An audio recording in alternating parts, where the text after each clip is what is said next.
Welcome back. Pharmacists are sounding the alarm as more than 300 medicines, including treatments for the side effects of chemotherapy, are in short supply. President Biden called on Congress in April to address the broken drug market, while also offering an incentive to hospitals to keep key drugs in stock. Skylar Henry learned how the shortages can make or break a patient's recovery.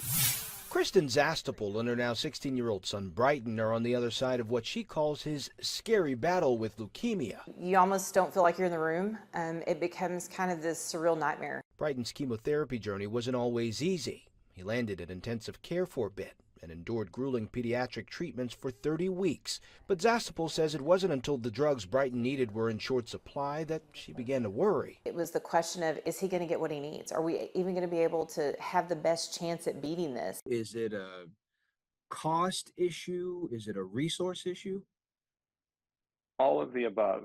Michael Gagno with the American Society of Health System Pharmacists says drug shortages are reaching historic highs. We tend to think of some of the pharmaceutical companies making lots and lots of money, but in reality, some of these generic medications make very, very slim margins. The Biden administration wants Congress to pass legislation to address the issue. Advocates from the nonprofit Angels for Change are putting pressure on manufacturers to bolster the supply chain. It has to be sustainable. It has to be redundant.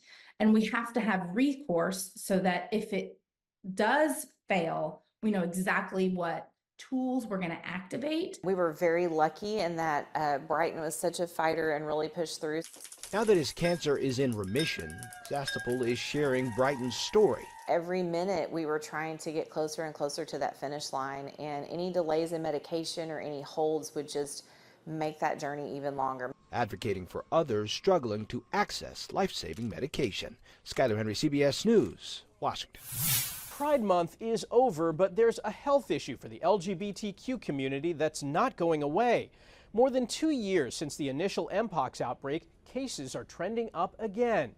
CBS News medical contributor Dr. Celine Gounder shows us the efforts to protect those most at risk. Amid the music and the rainbows at Los Angeles Pride Month events, public health officials are armed with a serious message: stick it in and get vaccinated against Mpox. Since Mpox is not really in the news right now, they don't necessarily feel a need. Army Cachero and the public health outreach team at UCLA are concerned about a resurgence of Mpox, which broke out across the U.S. and other countries in 2022. Only 23% of those at risk nationwide are vaccinated. The virus causes severe rash and blistering, body aches and fever, and it can even be deadly. Jose Velasquez didn't need his arm twisted to roll up his sleeve.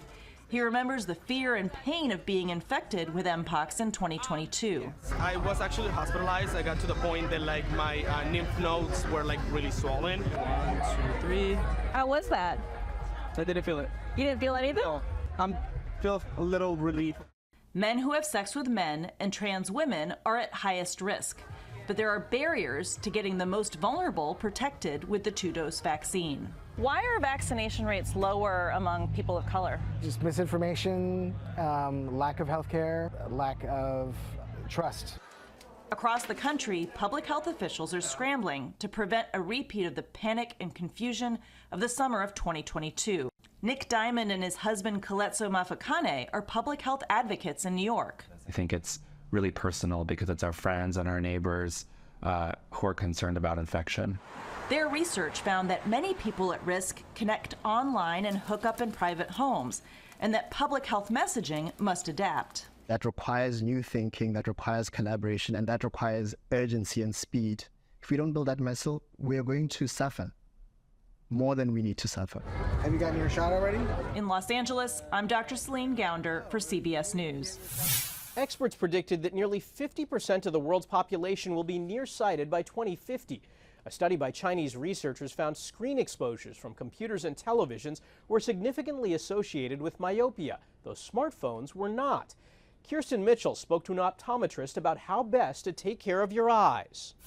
At the Children's Museum of Minnesota, few screens are in sight. Thankfully, you guys are utilizing a lot of your own skills and creativity, huh? It's a welcome tech break. I am liking it a lot.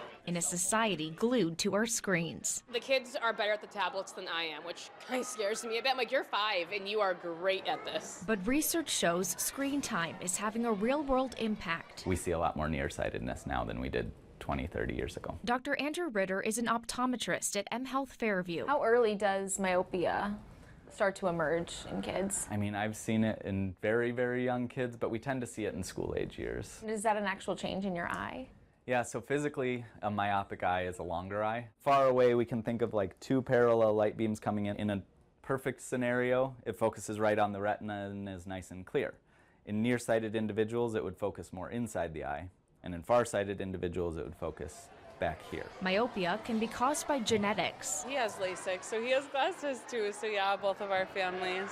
But studies show it can also develop from prolonged close-up activities, screen time, and spending too much time indoors. Focusing up close, looking at things at near, your eyes are working hard and putting strain on them. And by doing that, we see an increase in nearsightedness. Do you have rules around screen time at home?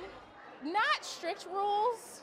We are a little bit flexible with Duke because he is autistic, so screen time has helped him develop some of his vocabulary. He loves Miss Rachel. We try to do it where as long as the chores are done, they get an hour. If the chores aren't done, then they lose the hour for a day. What is the general recommendation for kids and screen time? Yeah, so I tend to defer to the American Academy of Pediatrics.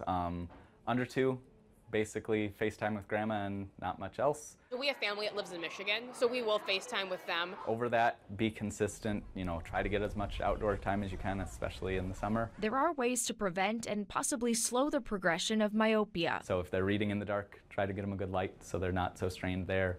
And then just taking breaks occasionally. We call it the 20-20-20 rule. Every 20 minutes, look 20 feet away for 20 seconds. Something we can all do at any age. Kirsten Mitchell, CBS News, Minneapolis.